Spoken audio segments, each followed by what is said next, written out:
Bonjour YouTube, ça y est, c'est le 3 décembre, troisième vidéo du calendrier de l'Avent. Si vous voulez avoir accès aux prochaines vidéos, vous pouvez vous abonner pour recevoir les notifications des vidéos qui arrivent d'ici Noël, puisqu'il y en a une par jour. Aujourd'hui, je voulais vous faire une vidéo un peu plus sur mon parcours et mes stages en formation d'éducateur de jeunes enfants, parce que je dis souvent que j'ai fait la majorité des stages en crèche, mais je détaille pas forcément ce qui s'est passé, pourquoi j'ai fait ces choix-là, donc je me suis dit que c'était l'occasion pour vous d'en savoir un peu plus voilà, sur mon parcours en formation. Donc moi j'étais en formation avant la réforme de 2018 et à ce moment-là les stages étaient liés au domaine de compétences, ce qui n'est plus le cas aujourd'hui.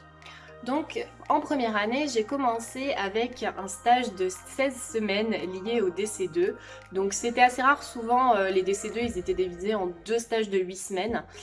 Bon bah pour moi cette année-là c'était avant la gratification et tous ces problèmes, donc du coup j'ai fait 16 semaines de stage. Alors en fait c'était ma première expérience vraiment dans la petite enfance, donc j'avais besoin d'aller en crèche, de comprendre le développement de l'enfant, de comprendre chaque étape, d'observer comment on accompagne les enfants en fonction de leurs besoins, leur développement. Et ça, enfin, je sentais en fait que j'avais vraiment besoin de poser toutes ces bases-là avant d'en apprendre plus, d'aller ailleurs et tout ça. Alors ce premier stage, j'ai été dans une crèche publique qui avait 45 berceaux qui étaient divisés en 4 groupes d'âge. Donc c'était voilà, le groupe des bébés, des moyens, des plus grands, enfin je me souviens plus des noms qui étaient donnés, mais en tout cas c'était cette organisation là. Et j'ai divisé en quelque sorte mon stage en 3 fois 4 semaines pour pouvoir passer 4 semaines avec les plus petits, 4 semaines voilà, et évoluer en fait sur chaque groupe et vraiment suivre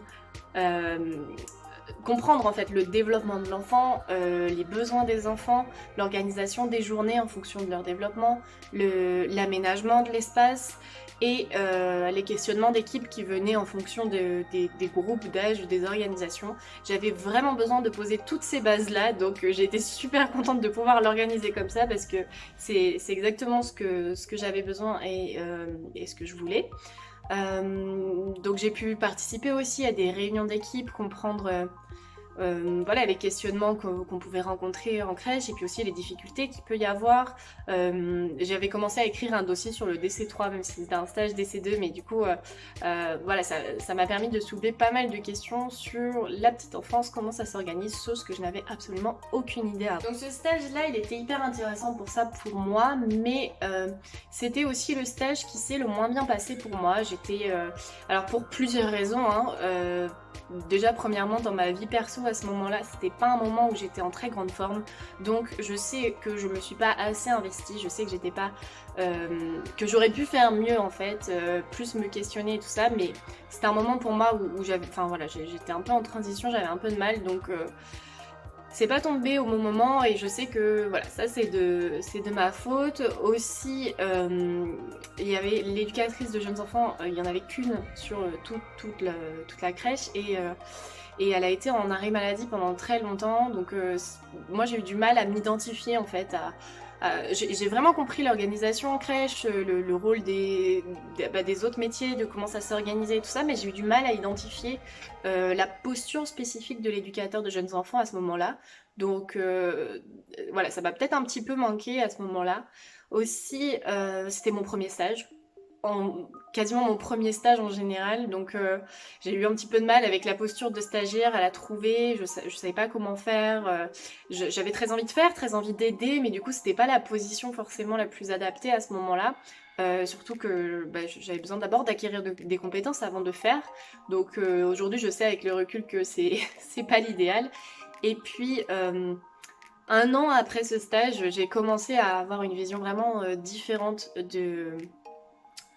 du métier et à savoir que il y avait des choses qui se passaient qui n'étaient pas forcément en accord avec mes valeurs ou des pratiques que je voudrais défendre, sauf que j'étais à un moment où j'arrivais pas à le mettre en mots, j'arrivais pas à l'exprimer, donc je me sentais pas très bien sans savoir pourquoi, et c'est avec le recul, avec le temps que j'ai réussi à le mettre en mots, donc voilà, même si c'est le stage qui s'est un peu moins bien passé, moi j'en retire toujours énormément de bonnes choses, et même pourquoi je me sentais mal à ce moment-là, quand je l'ai compris, j'ai réussi à le travailler et à mettre en mots et à comprendre pourquoi ça m'allait pas.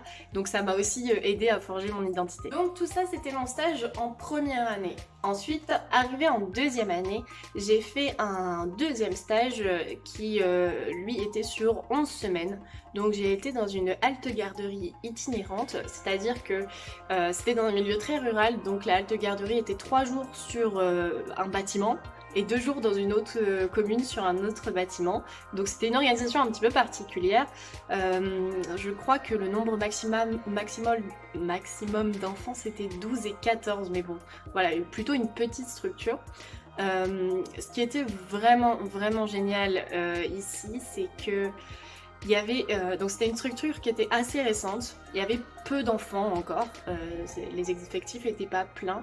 Par contre, il y avait un projet avec des valeurs très fortes qui étaient travaillées et il y avait une vraie volonté de mixité sociale, d'accueil de familles et d'enfants de divers horizons et en fait, ce stage-là, il m'a vraiment fait réaliser qu'est-ce que c'était que l'individualité au sein d'un accueil collectif et fait comprendre que chaque enfant et chaque famille est vraiment unique avec ses besoins spécifiques et qu'on peut travailler pour répondre au maximum à ça.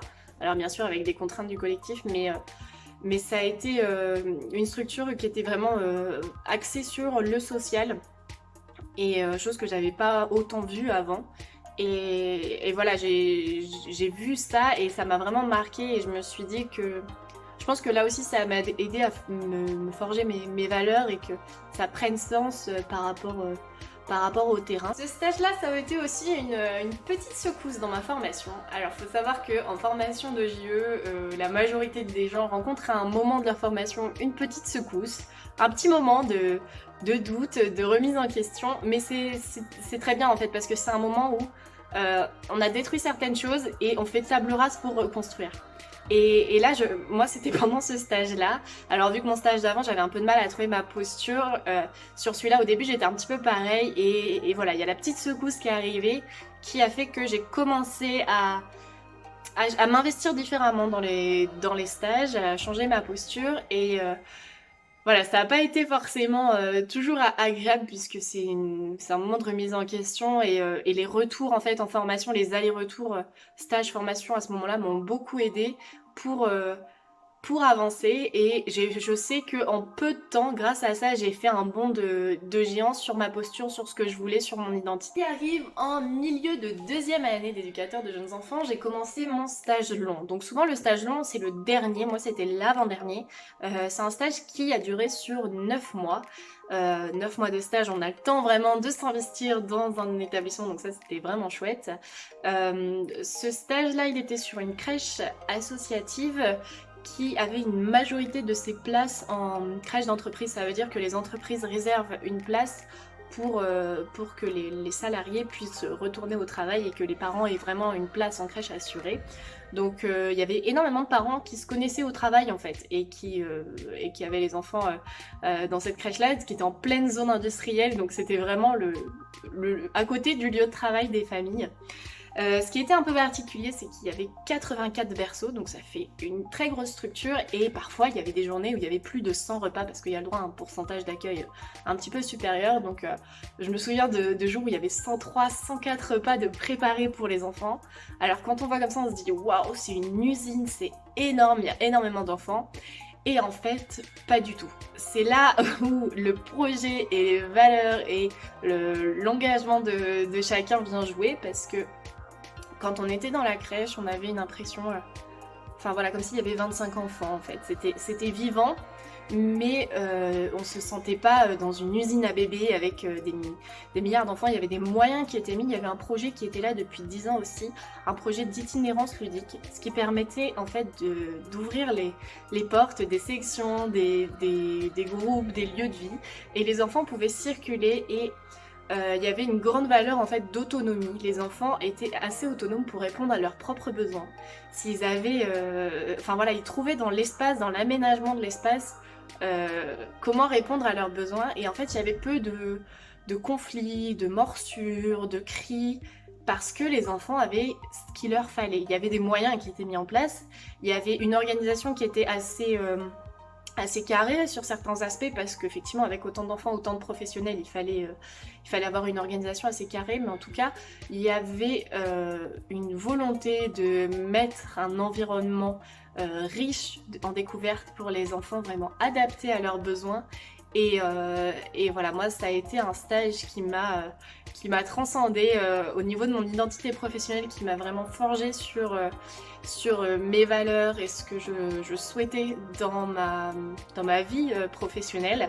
Alors j'ai aussi eu une tutrice qui m'a vraiment beaucoup accompagnée et avec qui je suis toujours en contact et que j'aime beaucoup, donc ça a été là aussi une révélation pour moi d'un point de vue professionnel. Donc voilà, après je suis arrivée en 3e année, donc pendant les 2 premières années j'ai été uniquement en établissement d'accueil du jeune enfant. Pourtant ça a été 3 stages complètement différents avec des organisations complètement différentes, donc c'est pas parce qu'on a déjà été une fois en crèche que une fois en formation on peut pas y retourner, qu'on va rencontrer les mêmes choses.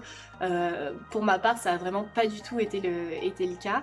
Et arrivé en 3e année, c'est vrai que j'avais déjà beaucoup plus avancé sur ma posture et sur mes valeurs et sur ce que je voulais faire. Et là j'avais envie, pour mon dernier stage, qui était un stage de 6 semaines, pardon, pas de 8 semaines, de 6 semaines, j'avais envie de voir de nouvelles choses. J'avais fait des recherches un petit peu dans le champ du handicap ou la protection de l'enfance, mais voilà, je m'étais peut-être pris un peu tard, enfin ça s'était mal organisé et j'ai pas pu trouver de stage, mais dans ces établissements-là. Par contre, j'ai été en relais assistante maternelle. Donc un relais assistante maternelle itinérant, c'était là aussi dans un milieu très rural, donc on était vraiment à se déplacer sur un territoire très large, donc sur l'organisation il y avait des temps d'animation où les assistants maternels et les enfants et parfois les parents aussi venaient sur ces temps d'animation là, vu que c'était itinérant. Chaque jour c'était sur une commune différente du territoire, et il y avait une autre partie du travail qui était plus administratif, avec l'accompagnement des assistants maternels ou des parents qui recherchaient un mode de garde, aussi la mise en place de projets, de partenariats, plus sur ces temps-là, ces temps administratifs. Vu que moi c'était au moment de ma 3e année, j'ai pu mettre en place plusieurs projets, même si c'était un stage assez court.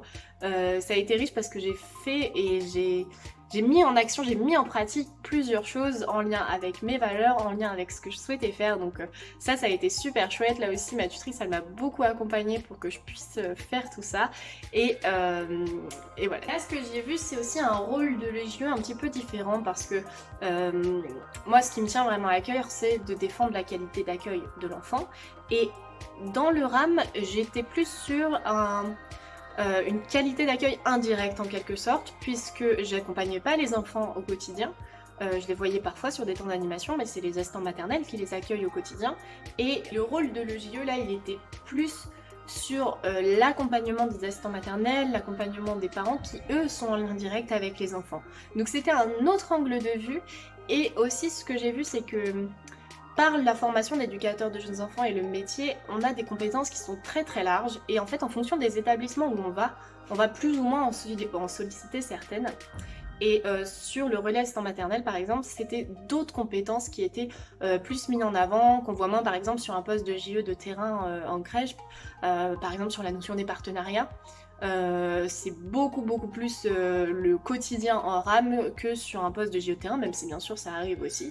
En tout cas c'était une vision différente et des compétences un petit peu différentes qui étaient mobilisées, et ça aussi ça m'a plutôt plu. Et ensuite après tous ces stages, ça a été la rédaction du mémoire, donc là encore ça a été un autre bond de géant pour mon identité de futur professionnel JE à ce moment-là. Donc voilà, encore aujourd'hui maintenant, j'apprends chaque jour. Après ces études, j'ai poursuivi dans d'autres études, donc là aussi j'ai continué d'apprendre à travailler mon identité, à travailler mes valeurs.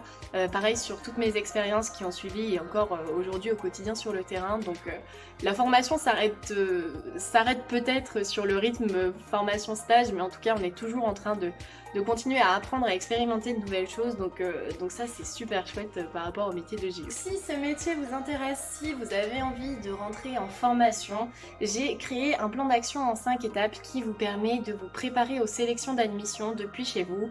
Dedans, ça vous donne les grandes étapes pour pour vous préparer, pour arriver à décrocher votre place en formation si c'est quelque chose qui vous intéresse vraiment.